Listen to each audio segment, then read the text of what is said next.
My dear student, my name is Mukesh Vishwakarma और class 9th के आज के सेशन में मैं आप सबका स्वागत करता हूं।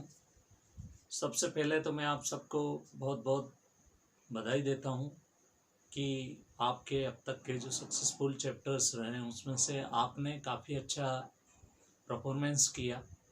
आपने अच्छा उस लेसन को पढ़ा और देखा और समझा।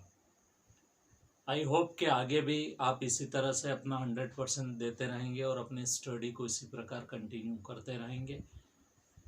आज हम 2 चैप्टर से आगे बढ़कर तीसरा चैप्टर शुरू करने जा रहे हैं, जिसकी पीडीएफ मैंने ऑलरेडी अवेलेबल करवा दी है आपको।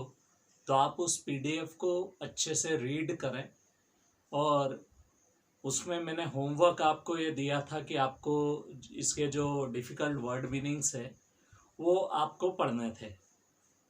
तो डिफ़िकल्ट वर्ड मीनिंग्स जब आप देख रहे हैं तो उस वक्त आपको उनके हिंदी के मीनिंग भी लिख लेने हैं, साथ में आप उसके इंग्लिश का एक वर्ड और लिख लें ताकि आपकी वोकैब्स जो है वो थोड़ी स्ट्रॉन्ग हो जाए।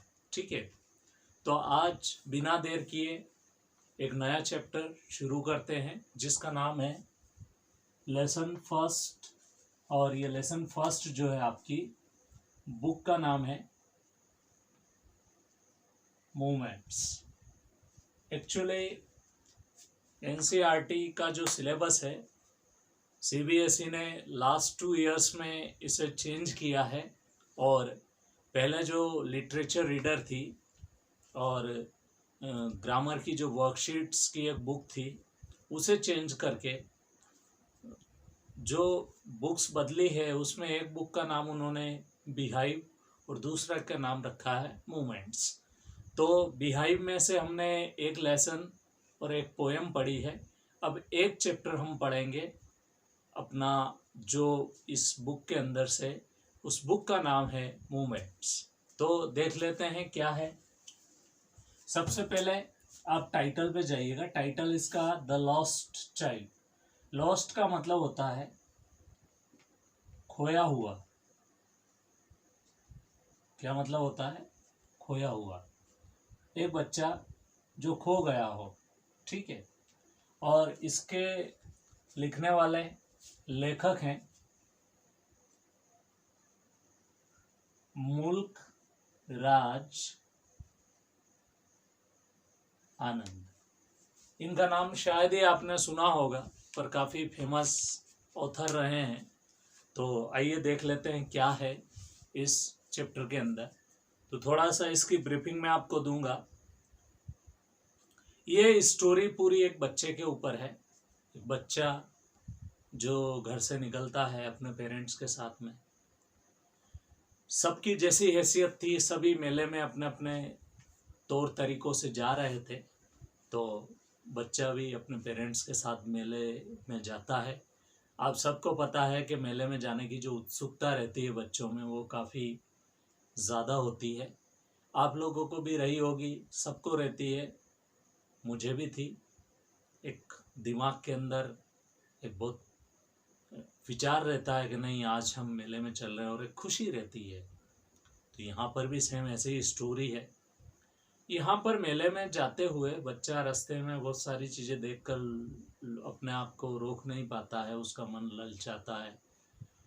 पहले तो तितलियों को देखकर, इंसेक्ट्स वगैरह, क्योंकि जहाँ से ये लोग निकलते हैं पैदल पैदल ही निकलते हैं सब। अपनी कोई बैलगाड़ी से जाता है, कोई घोड़े से जाता है, बट चूँकि जो परिवार गरीब होता है वो नॉर्मली ऐसे ही निकल जाता है। तो ज़्यादा साजो सामान इनके पास था नहीं और ये यहाँ से निकलते हैं और रास्ते में बच्चा खेलते खेलते जाता है। छोटे बच्चों की वैसे आदत भी रहती है।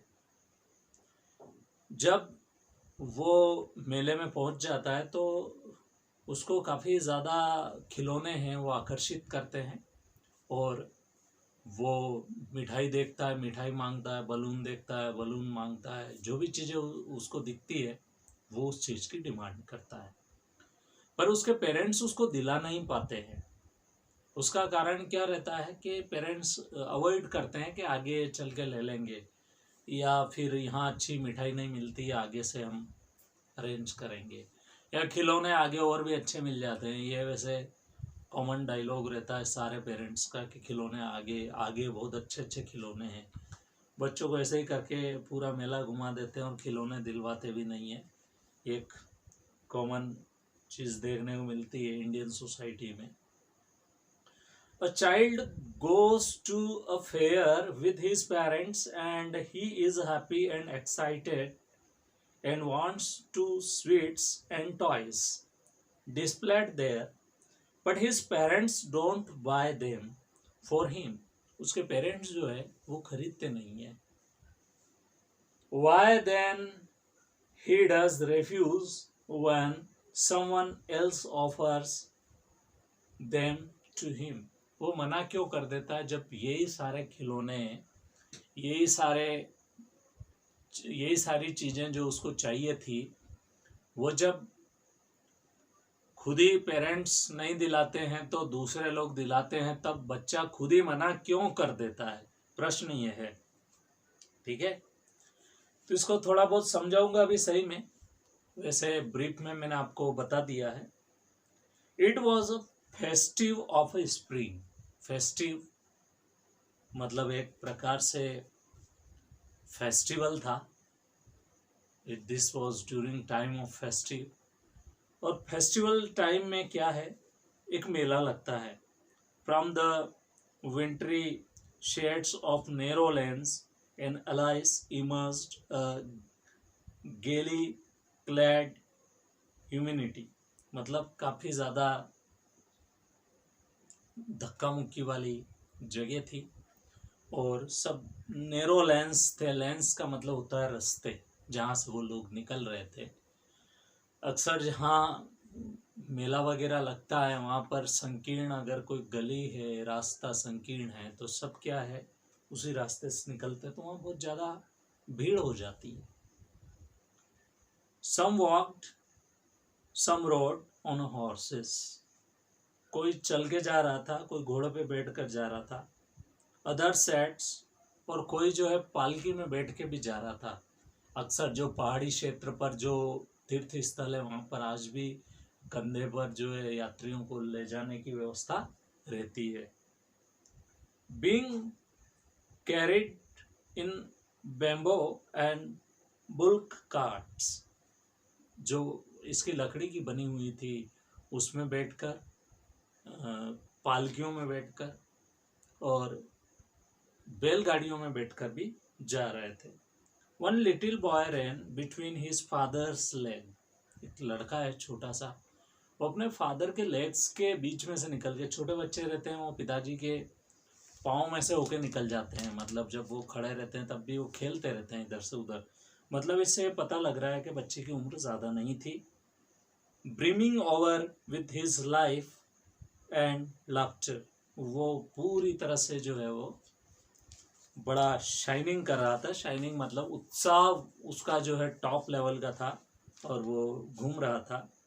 कम child come called his parents as he lagged behind. जैसा कि वो पिछड़ जाता है और उससे बोलते हैं कि आओ बेटा आओ, इधर आओ, चूँकि वो पिछड़ जाता है। Fascinated by the toys in the shops that line the valley. पूरी वैली में जो शॉप्स लगी रहती है उसमें वो फैसिनेटेड हो जाता है। और वो जो है, वैली का मतलब इसमें होता है इसमें वे का मतलब होता है रास्ते में जो दिख रहे थे सारे टॉयज, शॉप्स वगैरह सब, तो बहुत फैसिनेटेड हुआ। ही hurried towards his parents, his feet obedient to their calls। और उसके पाँव जो है वो उसके पिताजी की आवाज़ के अकॉर्डिंग चल रहे थे। वो बोले बेटा चलो, तो चल रहा था और बहुत बार फैसिनेटेड हो जाता है तो रुक रुक के देख भी रहा था शॉप्स को। His eyes still lingering on the receding toys। Resident toys जो है उसके ऊपर जो है उसकी आइज जो है पूरी तरह से पूरी लगी हुई थी। As he come to where they had stopped to wait for him, वो थोड़ी देर उसके लिए रुकते बच्चा पीछे रह जाता, फिर बच्चा आता, फिर वो चलते, ऐसे उनका चल रहा था। He could not suppress the desire of his heart, even though he well knew the old cold stare of refusal in their eyes। वो फिर भी अपने आप को जो है रोक नहीं पा रहा था। उसको वही पुराने वाला रिफ्यूज़ल, जो हर बार वो मेले में जाता और किस प्रकार से मना कर देते उसके पेरेंट्स, यही रिफ्यूज़ल था। बावजूद इसके वो कोशिश कर रहा था, देख रहा था। एक उम्मीद रहती है, तो ये उम्मीद उसको भी थी। तो डियर स्टूडेंट, आज के लिए इतना ही। मैं नेक्स्ट वीडियो में इसको कंप्लीट पढ़ाऊँगा। आज के लिए इतना ही। Thank you so much. आप इस वीडियो को पढ़ें, देखें और लिखें भी सही हार्ड वर्ड्स को।